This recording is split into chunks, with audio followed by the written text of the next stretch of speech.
देवी प्रपन्नाति हरे प्रसीद प्रसीद मातर्जगतोऽखिलस्य प्रसीद विश्वेश्वरि पाहि विश्वं त्वमेश्वरी देवी चराचरस्य शरणागत दीनार्थ परित्राणपरायणे सर्वस्यार्ति हरे देवी नारायणी नमोस्तुते। नमस्कार, स्वागत है आपका आचार्य वाणी में। मैं आचार्य डॉक्टर विक्रमादित्य आपके साथ हूँ। आज का विषय हमारा है कि मिथुन राशि वालों के लिए 7 तारीख रविवार का अवसर पड़ रहा है और ऐसे में रविवार के दिन ग्रह नक्षत्रों के दृष्टिकोण से आपकी राशि के दृष्टिकोण से कैसा योग बन रहा है वो भी आपको समझ लेना चाहिए। जो ये 7 तारीख का दिवस है, रविवार का दिवस है, इसी दिन पड़ रहा है ग्रहण। पूर्णिमा है इस दिन और भाद्रपद मास की पूर्णिमा के दिन जो ग्रहण पड़ रहा है वो आपकी राशि के दृष्टिकोण से आपको समझ लेना चाहिए। खास तौर पर आपके लिए बहुत अच्छा है, सहायक है। आपको आगे आने वाली चीज़ों में जो ग्रह कई आपके हिंड्रेंस उत्पन्न करने के योग दे रहे हैं उस सबसे इसका प्रभाव आने वाले 2-3 दिनों में नेगेटिव नहीं पॉजिटिव हो कर सकते हैं। आप पॉजिटिव पढ़ने के योग बनते दिखाई दे रहे हैं। तो इस ग्रहण काल को शुभ करने के लिए आपकी राशि के दृष्टिकोण से आपको गौ पूजन अवश्य करना चाहिए। गाय के निमित्त हो सके तो मक्का इत्यादि, ज्वार इत्यादि का दान करने का, गौशाला में अवश्य भूस इत्यादि का दान करने का प्रयास करना चाहिए। अपने वजन के बराबर भूस गाय गौशाला में दिलवा दीजिए। चारा अपने वजन के बराबर दिलवाने का प्रयास कर दीजिए, वो आपके लिए बहुत श्रेष्ठ रहेगा। ग्रहण बहुत श्रेष्ठ काल माना जाता है। ग्रहण एक तरह से पर्व काल है, शुभ काल है, तो इसको आप समझ दीजिए।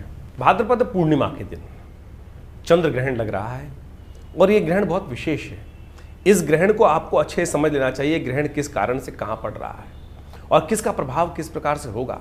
ये ग्रहण जो है 3.5 घंटे का ग्रहण है और पूरे भारत में सब जगह दृश्य रहने वाला है। इसका प्रभाव भी बड़ा विचित्र प्रकार से जीवन पर पड़ने के योग बनने वाले हैं। चंद्रमा जिस प्रकार से शनि की राशि में स्थित होकर ये ग्रहण का योग बना रहे हैं, ये पूरी तरह से मन का और जो प्रभाव है वो विशेष तौर पर हर राशि के अनुसार से इसका प्रभाव होगा। और उसके अनुसार से देखिए, चंद्र ग्रहण, सूर्य ग्रहण जो है वो भारतीय संस्कृति में ये पर्व काल बताए गए हैं। बहुत सारे लोगों ने इसको भ्रांति बना लिया और पता नहीं बहुत सारे ऐसे ऐसे नियम बना दिए गए हैं जिनका शास्त्र में कहीं कोई औचित्य नहीं है। जैसे जैसे काल पद्धति आती गई, लोगों ने इसको अपने अनुसार से बहुत अनेक प्रकार से अपनी भावनाएं पता नहीं कहाँ करती गई। और एक बात समझें कि ग्रहण कोई अशुभ काल नहीं है। ग्रहण एक पर्व काल के रूप में ज्योतिष विज्ञान के अनुसार जब पंचांगकर्ता लिखते हैं तो उसके संपूर्ण ग्रहण को पर्व काल कहा जाता है। और ये केवल विशुद्ध आध्यात्मिक है। अपनी आत्मिक उन्नति, जीवन के कष्टों को दूर करने के लिए वो काल बताया गया है। इसका प्रभाव लोगों ने इसका अनुभव किया और उसकी छाया जो होती है वो कभी शुभ नहीं होती। इसकी छाया से बचने के लिए अनेक बहुत प्रभाव होता है। हमने अनेक केस देखे हैं। हमारे एक परिवार में व्यक्ति थे और कहा जाता है उन्होंने जब देखा, हमने वो घटना स्वयं देखी है कि उनकी माताजी ग्रहण काल में सो गई थी और जब उनका जन्म हुआ तो उनके कान कई प्रकार से बंद थे, बहुत सारी शारीरिक तौर पे विक्षिप्तियाँ थी। तो ऐसा घटनाएं बहुत सारी होती हैं। उसी घटना को बचाने के लिए शास्त्र में कहा गया है कि ऐसे समय में केवल हमको भगवान परमात्मा का भजन करने का प्रयास करना चाहिए और उस छाया को दर्शन में नहीं जाना चाहिए। छाया उस यानी आप घूमते फिरें। बहुत सारे लोग तो ऐसे भी हैं कि घूमते फिरते रहते हैं, कुछ प्रभाव नहीं होता है। शास्त्र में प्राचीन काल में ऋषियों ने इस पर शोध किया कि जो ग्रहण की किरणें होती हैं, ग्रहण का समय होता है, उसकी छाया किसी प्रकार भी शुभ नहीं मानी जाती थी, इसीलिए उससे बचने के लिए। अब आप समझे, सूर्य ग्रहण पड़ रहा हो, लोग देखने का प्रयास करते थे। खगोलीय घटना तो है, जो बाहर के वैज्ञानिक हैं वो ये केवल कहते खगोलीय घटना, खगोलीय घटना तो है, उसका प्रभाव पड़ रहा है। अगर देखोगे तो आंखें अंधी हो जाएंगी। आप उसकी जो ग्रिडल होती है उसको देखने के लिए, उस अंगूठी को निकलते हुए देखने के लिए लोग कितने लालायित होते हैं। देख लीजिए खुली आंखों से, क्यों प्रभाव नहीं है। ग्रहण का प्रभाव है। खुली आंखों से देखोगे खगोलीय घटना को तो आंखों में प्रभाव पड़ेगा। जब उसका प्रत्यक्ष प्रभाव है तो सूक्ष्म प्रभाव भी होगा। और ज्योतिष ने, हमारे आचार्यों ने, ऋषि मुनियों ने उसके प्रत्यक्ष के साथ साथ सूक्ष्म प्रभाव को भी समझने का प्रयास किया। तो इस प्रकार से बहुत सारे आप बच्चे देखते होंगे, कई बार क्या होता है कि ग्रहण काल में जो बच्चे जन्म लेते हैं, उसके आसपास जन्म लेते हैं और उनकी माताजी की छाया ग्रहण की पड़ गई होती है तो कई प्रकार के पैचेस स्किन पर भी आने के योग बन जाते हैं। ज्योतिष ने इस प्रकार को भी अध्ययन किया कि जो पैचेस हैं, अंग भंग हैं, वो सब उसके कारण से हो जाते हैं। तो उससे बचने का प्रयास करना चाहिए। इसलिए कहा जाता है कि ग्रहण काल में बाहर ना निकलें। और क्या कहा जाता है, और अगर एक नियम बनाया गया, एक बहुत विशेष तौर पे समझने का नियम है ग्रहण जो विशेष तौर पर साधना करना चाहता है उसके लिए कहा गया कि उस समय भोजन ना करें, और भोजन ना करें उस समय बैठकर भजन करें, परमात्मा का आराधना करने का प्रयास करें। और यदि वो नहीं करेंगे तो क्या होता है उसके लिए, और उसके साथ साथ ये नियम बताया कि उनके लिए नियम है कि आप ग्रहण का जब सूतक काल आरंभ हो जाए तो आप भोजन ना करें, और उस समय अपने आप को तैयार करें। जब ग्रहण आ जाए तो उस समय साधना करें, मंत्र जप करें और दान पुण्य करें। ग्रहण के आरंभ में आपको स्नान करना चाहिए, ग्रहण काल में यज्ञ करना चाहिए, और ग्रहांते दानम, ग्रहण के अंत में दान करने की व्यवस्था है। ये नहीं तो बहुत सारे लोग क्या करते हैं कि ग्रहण काल में कौन दान लेगा, ग्रहण काल के अंत में हमें दान देने का प्रयास करना चाहिए। ग्रहण काल में जो कार्य किया जाता है, कहा जाता है उसका 100 गुना अधिक प्रभाव पड़ता है। तो इसलिए ग्रहण को पर्व कहा गया है। जो मंत्र आप जब साधारण समय में करेंगे, यदि मानसिक तौर पर ग्रहण के समय में उस मानसिक जप को कर लें तो उसका कई गुना अधिक प्रभाव हो जाता है। ग्रहण काल में यदि यज्ञ कर लें तो उसका जो वैसे ही मंत्र जप से कई 10 गुना अधिक प्रभाव यज्ञ के जप का बताया गया, मंत्र के जप का से ज्यादा 10 गुना प्रभाव यज्ञ का बताया गया है। और वही यदि ग्रहण काल में कर लेंगे तो कई गुना अधिक उसका प्रभाव, 100 गुना अधिक प्रभाव उस कर्म का उस समय में होता है। एक बार मैं कार्य कर रहा था, बहुत सारे एक व्यक्ति ने मुझसे बड़ा अजीब सा प्रश्न किया कि ग्रहण काल में हम तो शारीरिक संबंध बनाएंगे, ग्रहण काल में शारीरिक संबंध बनाते। मैंने कहा तुम नहीं हो, पहले तुमसे भी पहले बहुत सारे हुए हैं, तुमसे भी पहले इस काल कार्य करने के लिए बहुत सारे हुए हैं। केकसी का वर्णन शास्त्र में आता है, रावण की माता का। कहा जाता है कि ग्रहण एक संधि काल है, ग्रहण एक संधि काल है, और संधि काल के अंदर हमें केवल परमात्मा का स्मरण करने का प्रयास करना चाहिए। केकसी ने संधि काल के अंदर ऐसे ही समय के अंदर शारीरिक संबंध बनाए, और कहा जाता है कि रावण की उत्पत्ति उसी ने हुई, रावण की उत्पत्ति उसी ने हुई, उसी काल में संपर्क बनाने के कारण से वो समय जिस कार्य के लिए जो श्रेष्ठ कार्य है उसको ही हमें समझने का प्रयास करना चाहिए। लोग समझते नहीं हैं। शास्त्र में इस कथा को वर्णित किया गया है कि संध्या काल में, और ऋषि कह रहे थे अरे क्या करने जा रही हो तुम, इस समय में परमात्मा कामातुर होकर इस समय का संबंध बनाने का समय नहीं है, ये समय कुछ और होता है। लेकिन केकसी मानी नहीं, और केकसी ने उसके कारण से ही रावण की उत्पत्ति हुई। तो यानी आप समझे कि बहुत सारे लोग आज की तारीख में खुराफात दिमाग में लोगों को चलती रहती है, और जैसी खुराफात आपने जो प्रश्न आपके मन में उठ रहे हैं, हमारे शास्त्र इतने बड़े हैं कि कहीं ना कहीं उस आपसे पहले वो प्रश्न लोगों के मन में उठ चुके हैं। और इस प्रकार के जब मैं एक प्रोग्राम कर रहा था तो मैंने मुझे याद आ गया, तो ये ऐसा प्रश्न एक व्यक्ति ने मुझसे किया, तो मैंने यही सार उस समय उपस्थित किया था कि आप पहले नहीं है भैया, आपसे भी पहले बहुत सारे लोग इस प्रकार का व्यभिचार कर्म कर चुके हैं, तो उसका प्रभाव होता है। तो आप समझें ये ग्रहण काल जो है, ये पर्वकाल जो इस दिन बनने जा रहा है, जो समय चंद्र ग्रहण का बन रहा है 3.5 घंटे का रहेगा, करीब करीब रात्रि में भारत के टाइम के अनुसार से समझें तो करीब 21 बज के यानी 9:57 पर शुरू होगा ये समय, और रात्रि में अगले दिन जो समय रहेगा जिसको गणनाओं में लिखा जाता है 25:27 यानी रात को 1:27 तक ये ग्रहण काल चलने वाला है। कोशिश करें इस समय भगवान के नाम का स्मरण करें। हमने विवेकानंद योगाश्रम में इस पूरे ग्रहण काल के अंदर यज्ञ रखा है, और उसमें बहुत सारे विभिन्न मंत्रों का, विभिन्न प्रयोगों का हम सामूहिक तौर पे बहुत सारे कार्य करते ही आए हैं। और ऐसे में कहा जाता है कि अपने कष्टों को दूर करने के लिए हमें अवश्य कुछ ना कुछ भगवान का स्मरण, मंत्र जप अवश्य अपने रूप में रहने का प्रयास करना चाहिए। उससे आपके जीवन में कष्ट दूर होने का योग बनेगा। ये सिद्धांतिक तौर पर हमें समझ लेना चाहिए। ये बिल्कुल सत्य प्रमाणित चीज़ें हैं, इसमें कहीं कोई कपोल कल्पित नहीं है। आप समझें ग्रहण काल के अंदर क्या कहा जाता है कि अगर ग्रहण के पंचांग के अंदर नियम हो, सोचें कि जो ये नियम है ये साधक के लिए हैं।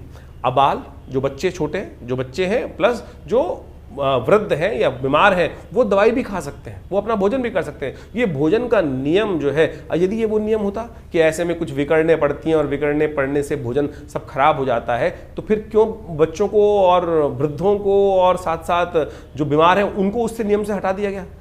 अब ये भ्रांति कहाँ से फैली है? पंचांग, किसी पंचांग को उठा के देखो, उसके अंदर पंचांग करता या ग्रहण के नियम के विरावली के अंदर ये लिखा गया है कि ये जो नियम है इसमें बच्चों के लिए नियम नहीं है, ये नियम जो है वृद्धों के लिए नहीं है, बीमारों के लिए नहीं है। वो अपनी जो नियम कर रहे हैं वो कर सकते हैं, ये साधना के नियम है। तो आज जो एक से एक विद्वान लोग उपस्थित हो जाते हैं और कह देते हैं कि खाना खराब हो गया, ऐसा हो गया, वैसा हो गया, ये बाह्य बातें लोगों ने उपस्थित कर दी। तो इसको उस प्रकार से ना ले। मैंने आपके समक्ष हमने यहाँ पे बहुत छोटा सा एक विवेचना यहाँ अपनी मति के अनुसार से उपस्थित करने का प्रयास किया है। खैर, ग्रहण के काल में आप कोशिश ये करें अवश्य अपने मंत्रों को, जो कष्ट जीवन में चल रहा है उसकी निवृत्ति करने के लिए भगवान के मंत्र जो है, जो भी आपके ग्रहों के मंत्र हैं, कैसे भी मंत्र हैं, भगवान शंकर के मंत्र हैं, महामृत्युंजय मंत्र हैं, उन सब का यथाउचित भाव से जप करने का प्रयास करें, कीर्तन करें, भगवान के नाम का मानसिक तौर पर स्मरण करने का प्रयास करें, यज्ञ कर सकते हैं। मूर्ति पूजा नहीं, मूर्ति पूजा उस समय में नहीं करनी चाहिए। शास्त्र में मूर्ति को ढक दिया जाता है, शास्त्र के दृष्टिकोण से मना कर दिया जाता है कि मूर्ति को स्पर्श करना, क्योंकि वो सूतक काल माना जाता है, मूर्ति को स्पर्श ना करें। हाँ, यज्ञ कर सकते हैं।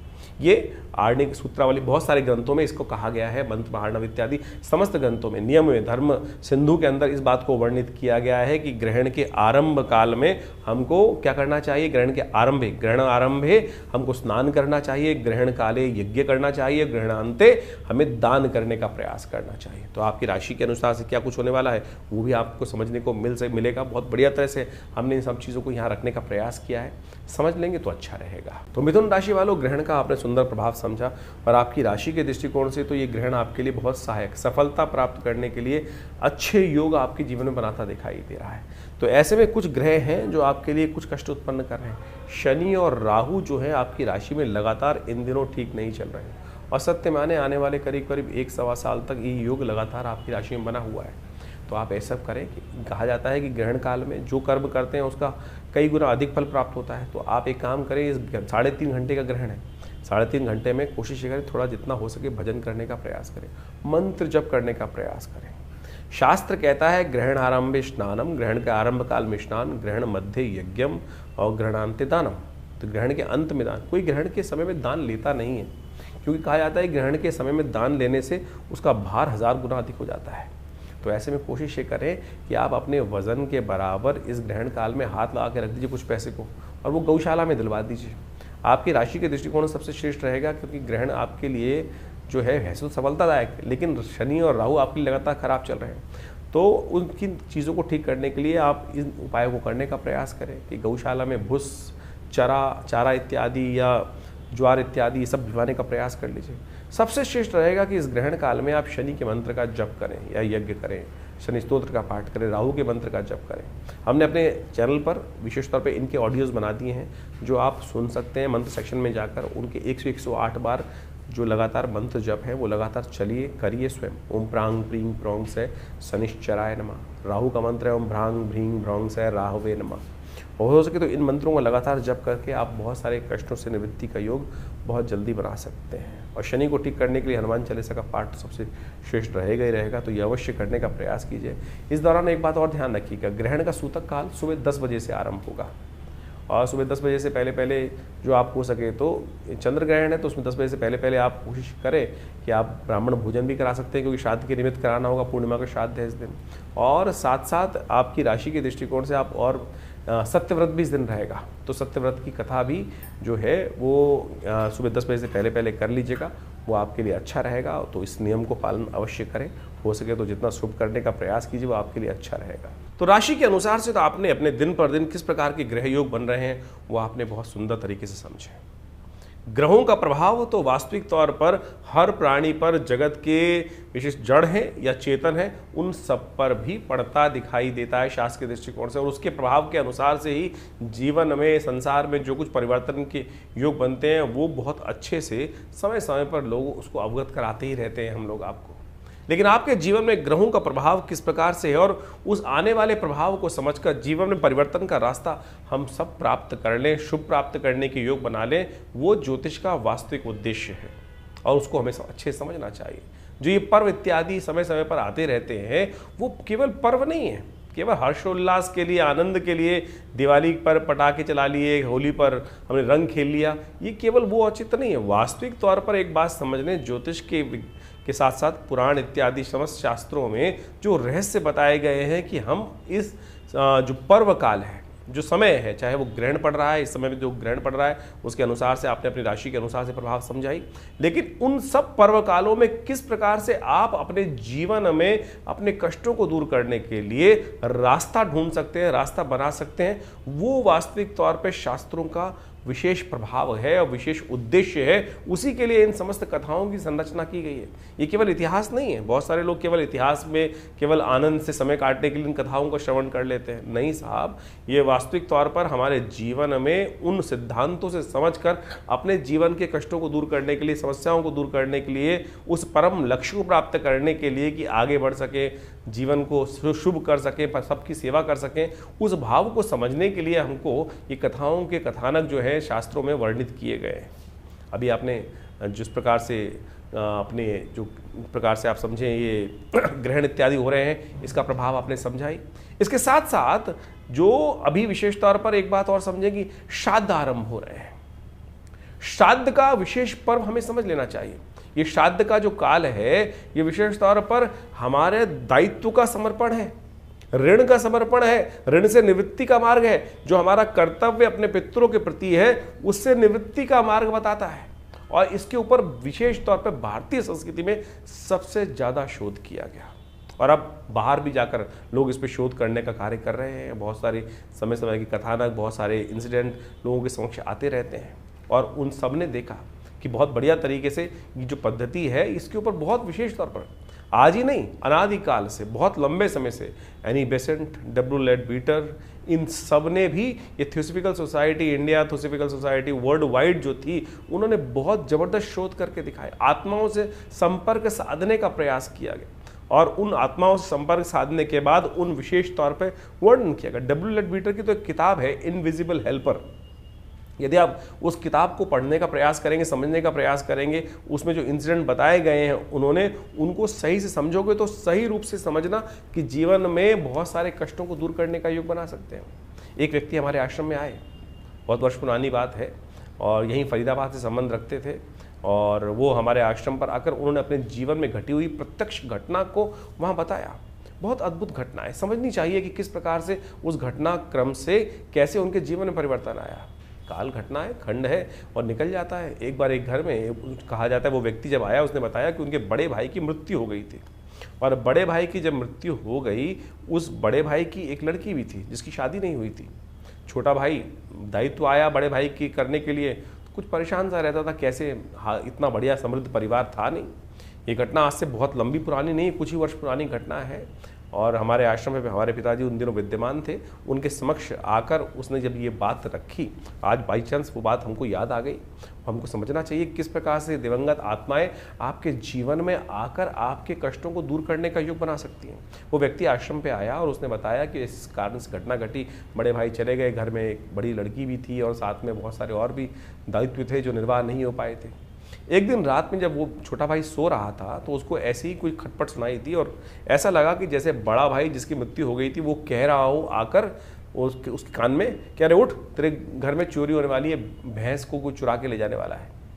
एकदम उसको उठा, खटपट से आवाज़ सुनकर जैसे उठा तो देखा भैंस खुली हुई है, और उसको लगा ऐसे ही कुछ हुआ होगा, भैंस खुली पड़ी होगी या कोई चोर वोर होगा, भाग भूग गया होगा, किसी ने खोली। कैसे खुल गई? रस्सा खुला हुआ था, यानी वो व्यक्ति ने ये बात रखी, उसने दोबारा बांध बूंद दिया। 2-3 दिन बाद फिर एक घटना घटी, उसके आभास हुआ कि रात्रि में उसके भाई जो दिवंगत थे वो आके उसको बोल रहे हैं, चिंता मत कर, तू इतना परेशान रहता है कि जो घर के जो दायित्व है, बिटिया की शादी है, सब हो जाएगी। मैं तेरे को एक रास्ता बता रहा हूँ, इस रास्ते को अपना। वो जो व्यक्ति गांव में बैठा था, जो छोटा आदमी था, जो छोटा भाई था, वो सट्टे का काम करता था। सट्टे का काम उन दिनों बहुत ज़्यादा चलता ही है, सट्टे में अनाज की खरीद फरीद के, उनमें सट्टे का काम करता था। उसने उस भाई को सपने में आके बताया कि इस चीज़ के दाम आने वाले कुछ दिन तक लगातार बढ़ने वाले हैं, थोड़े से पैसे लेके इसमें लगा दियो और जो पैसा फ़ायदा हो उसके द्वारा बिटिया की शादी कर दियो। उसने कुछ दिन देखा और उसके बाद जब वो चीज़ का अनुभव हुआ तो उसने थोड़े से पैसे लेकर उसमें लगाए और उससे उसको लाभ हुआ। यानी वो दिवंगत आत्मा आपके प्रति किस प्रकार से निष्ठावान है, आपके भी पूर्वज आपके प्रति सुंदर रूप से निष्ठा रखते हैं। बहुत सारे लोगों ने ये भ्रांति फैला दी कि पितृ रुष्ट हो गए। पितृ रुष्ट, अरे पितृ रुष्ट कभी क्यों? आपके माता पिता बड़े बुजुर्ग आपसे रुष्ट नहीं होते। आप अपना कर्तव्य का पालन नहीं करते हैं। कर्तव्य जो निष्ठ नहीं है, जो उनको क्या चाहिए, उनको आपके पितरों को क्या चाहिए? केवल जल ही तो चाहिए, समर्पण चाहिए, श्रद्धा का समर्पण ही तो चाहिए। जो शास्त्र में कहा गया है कि भाई तुमको ब्राह्मण भोजन करा दो, गरीब को अन्न करा दो, गाय को ग्रास डाल दो, यही तो कहा गया है। इसी से पितृ ऋण से निवृत्ति हो जाती है। पितृ दोष नहीं होता, पितृ ऋण है जो आपके ऊपर चलकर परेशान करता है। हम भूलते चले जा रहे हैं उन दिवंगत आत्माओं को जिनके प्रति हमारा कर्तव्य था। पुराने जमाने में कोई भी शादी हो, ब्याह हो, अपने पितरों के निमित्त एक थाली निकालने की व्यवस्था चलती थी और वो पितृ रहते हैं आपके आसपास, कहीं दूर नहीं जाते। हमारे शास्त्रों में 3 पीढ़ी तक हर व्यक्ति को, चाहे छोटा भाई है, चाहे बड़ा भाई है, चाहे बहन है, चाहे स्त्री है, चाहे पुरुष है, हर व्यक्ति को अपने पितरों के निमित्त वो तर्पण करना, वो भोजन कराना, गरीबों को भोजन कराना शास्त्र में वर्णित है।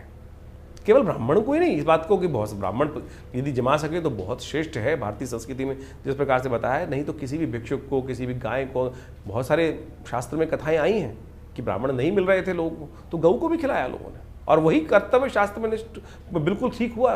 तो आप समझें कि भारतीय संस्कृति में जो ये बात बताई गई, जो श्राद्ध आ रहा है, इसका ध्यान रखिएगा। अपने पितरों के निमित्त नित्य प्रति यदि ये 5 कर्म कर सके, एक तो ब्राह्मण भोजन, गऊ को ग्रास निकालना, और उसके अलावा कोशिश करें गायत्री जप या यज्ञ अपने पितरों के निमित्त अवश्य यथाउचित भाव से कम 1 माला स्वयं कर सकते हैं। मानसिक तौर पर माला लेके बैठ जाएं और अवश्य उनके निमित्त कर दें, हाथ में जल लेकर उनको उसका कहते हैं कि ये दिवंगत आत्माओं की आत्म शांति के लिए उनके लिए किया गायत्री का जप कर लीजिए। और साथ साथ तर्पण इत्यादि, तर्पण करना, तर्पण हर रोज आपको करने के प्रयास करना चाहिए।